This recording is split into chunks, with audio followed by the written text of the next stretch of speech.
Para pemirsa yang dirahmati Allah Subhanahu wa taala, kembali lagi bersama Sekolah Fikih dan sekarang kita masuk ke segmen kedua dalam episode kedua dari mata kuliah Fikih Salat 2 tentang salat berjamaah yang saat ini di episode ini kita temanya tentang imam salat.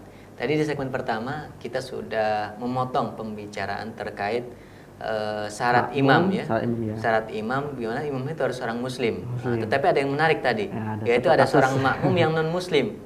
Makmumnya muslim, imamnya non muslim. Imamnya yang non muslim, makmumnya muslim. Nah, ini ternyata para ulama tidak sepakat terkait hukumnya. Ada yang mengatakan makmumnya sah, ya?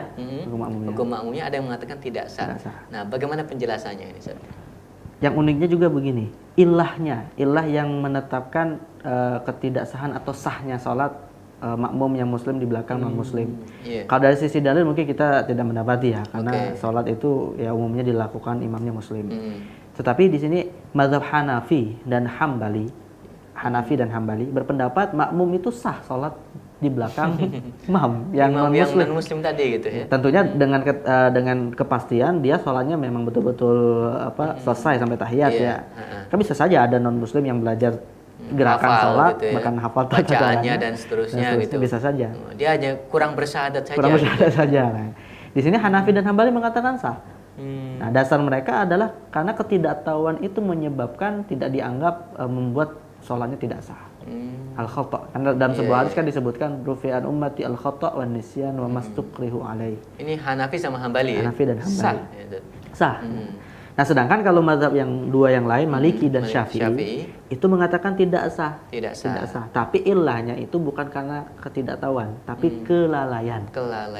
Kenapa tidak memeriksa imamnya ini muslim atau bukan muslim gitu? Ya, memang tidak ada stempelnya muslim dan muslim. Nah, masalahnya di situ. Di sinilah yang menjadi titik perdebatannya kan. Kalaupun sudah terjadi dan ternyata baru ketahuan setelah sholat itu usai, harus diulangi kalau menurut Maliki dan Syafi'i gitu ya. Tapi kalau dalam Hanafi dan Hambali, ya udahlah, nggak usah diulang. Itu udah terlaksana gitu. Oke, itu syarat yang pertama ya, Muslim. Dan yang kedua, ya tentunya mukallaf yang ini ya terkait dengan seorang mukallaf itu berakal. Jadi imam itu harus berakal. Karena tentu kalau tidak berakal ya bagaimana dia bisa mengerjakan ibadah sholat. Gitu. Maka dalam konteks ini tidak boleh bermakmum kepada yang gila misalnya. Tapi mungkin ada orang gila jadi imam ini. Ya bisa jadi mungkin dalam waktu yang sangat lama dia waras gitu ya. Dan kemudian ketika dia gila dia dengan sisi kegilaannya itu terbiasa gitu ya. Atau orang ada yang gila sholat gitu ya. Gila sholat. Nah, ini lain lagi. Dia punya cita-cita menjadi imam gitu. Benar. Ternyata nggak terlaksana gitu. Kenapa? Karena menurut orang-orang kamu nggak usah jadi imam, masih kecil. Sering dilarang, dia stres gitu. Jadi gila gitu ya. Jadi gila, tapi jadi hafal sholat gitu, karena cita-citanya jadi imam gitu. Ya, niat sholatnya bukan lillahi ta'ala itu, untuk dijadiin imam. Iya. Tapi intinya di sini tidak ada perdebatan, sebagaimana tadi di Muslim ya. Iya. Semuanya sepakat ya. Orang yang gila tidak boleh menjadi imam. Itu syarat yang kedua, berakal. Yang ketiga. Sebenarnya tadi sama juga ya, di awal itu juga non Muslim tidak boleh menjadi imam, karena kita bicara syarat imam kan. Tapi tadi ada kasus tertentu gitu ya, ketika itu terjadi. Secara tidak sengaja tentunya gitu. Benar. Kalau disengaja tentu tidak boleh. Tidak boleh, tidak boleh. Yang ketiga yaitu balik. Ya. Jadi seorang itu dianggap balik, kita tahu bahwasanya tanda-tanda balik kalau laki-laki ada ihtilam, perempuan adalah haid ya. Mimpi basah maksudnya ya. Ihtilam atau haid. Namun kalau misalnya tidak diketahui tanda alami seperti ini, sebagian ulama ada yang berijtihad menetapkan umur. Minimal sudah berumur 15 tahun. 15 tahun untuk laki-laki ya. Atau untuk perempuan ada juga yang mengatakan juga. Tapi intinya syarat yang disepakati ya, artinya kalau dia menjadi imam dan sudah balik itu tidak ada masalah. Ulama sepakat itu boleh. Kalau misalnya anak kecil berarti nggak boleh. Di sini pertanyaannya adalah bagaimana anak kecil? Untuk anak kecil yang belum mumayyiz, sebenarnya mereka sepakat tidak boleh. Tidak boleh. Kalau belum mumayyiz. Makna mumayyiz itu adalah bisa membedakan mana yang benar mana yang salah. Nah, di sini titik perbedaannya terjadi adalah kalau imamnya seorang anak yang sudah mumayyiz. Tapi belum balik. Mumayyiz sih sudah, hanya saja belum mimpi, belum ihtilam, belum 15 tahun gitu dan seterusnya. Dan dalam hal ini jumhur ulama itu mengatakan bahwasanya sholatnya tidak boleh atau dia tidak boleh menjadi imam. Tidak boleh menjadi imam dalam sholat berjamaah. Jumhur itu siapa saja tuh? Nah, jumhur ini adalah seluruh mazhab yaitu Hanafi, Maliki dan Hambali selain Syafi'i. Hanafi, Maliki dan Hambali. Selain Syafi'i. Mengatakan tidak boleh seorang yang belum balik walaupun sudah mumayyiz untuk menjadi imam. Berarti kalau Syafi'i berbeda ya? Benar. Nah, dasar jumhur hadis Rasulullah la tuqaddimu sibyanakum. Maksudnya jangan dijadikan imam anak-anak kalian gitu.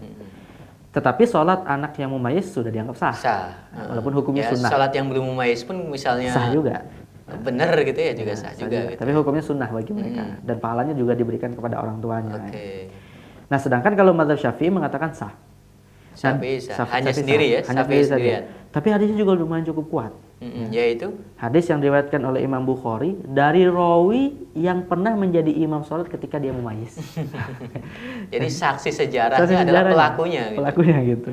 Namanya adalah Amr bin Salamah. Amr bin Salamah. Berarti Amr bin Salamah pernah mumayyiz gitu ya? Pernah mumayyiz. Dan pernah jadi imam saat mumayyiz itu. Karena ketika itu dia memberikan kesaksian bahwasanya umurku, kata beliau, aku pernah menjadi imam untuk kaumku.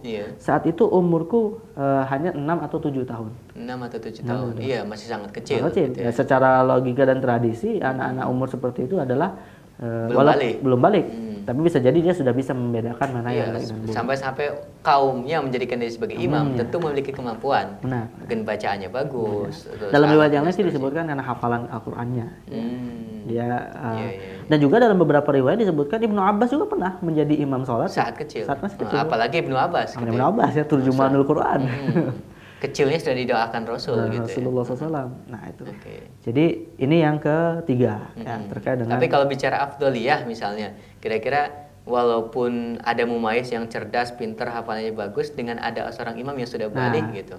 Dalam masalah ini mazhab Syafi'i yang diwakili oleh Al-Buaiti dan dijelaskan oleh Imam Ar-Romli dalam Nihayatul Mu'tan mengatakan imam yang balik walaupun bacaan dan hafalannya bisa jadi tidak sebagus anak yang mumayyiz tetap didahulukan. Lebih utama. Kebalikan itu lebih utama daripada hafalan, bacaan dan seterusnya. Itu syarat yang ketiga ya? Ketiga. Balik. Kalau syarat yang keempat? Yang keempat, kelaminnya laki-laki. Bagi makmum yang laki-laki atau perempuan. Syarat imam itu laki-laki. Syarat imam laki-laki.